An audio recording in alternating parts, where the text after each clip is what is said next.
You're listening to Systemic Error Podcast. The failure was designed.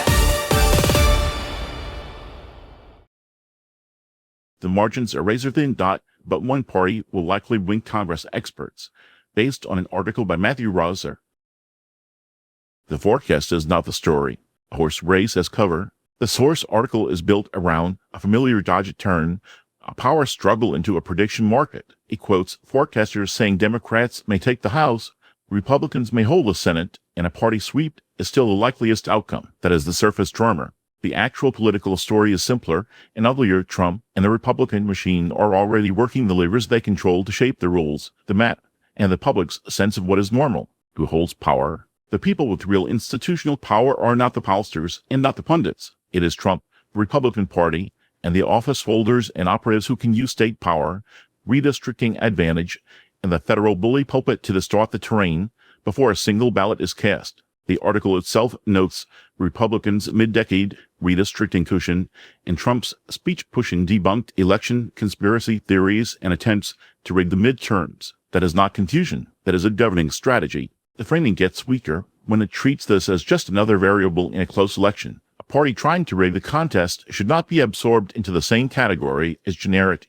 electoral uncertainty. One side is defending the democratic process by competing on a warped map. The other is trying to corrupt the map and poison trust in the count. Trump's real message. Trump's speech matters less as rhetoric than as instruction. Election conspiracy theory is not random noise from a restless politician. It is preemptive justification for contesting results, delegitimizing losses, and disciplining the institutions that would otherwise constrain him. If he is worried Democrats might win, that does not make him a victim of the forecast. It means he is already preparing the excuse structure for resistance. That is why the reporting on his comments should not be read as color around the midterms. It is evidence of political intent when a president promotes conspiracy theories about elections. The point is not to persuade the public honestly. The point is to create permission for sabotage later. The gerrymandered map. The article does one important thing right. It acknowledges the House is sitting on a Republican redistricting advantage, but even that appears in the piece as if it were a neutral technical factor.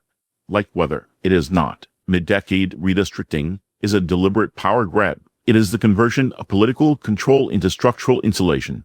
That matters because it changes what uncertain means. A close national environment is not the same as a fair fight. If Republicans start with the map tilted in their favor, then to go either way becomes a euphemism for democratic systems being forced to operate through a rigged field. The article's arithmetic is accurate, but its framing softens the crime. Democrats are not the problem here. The source notes Democrats are favored in the House and behind in the Senate, with state-level races running through a handful of familiar battlegrounds. But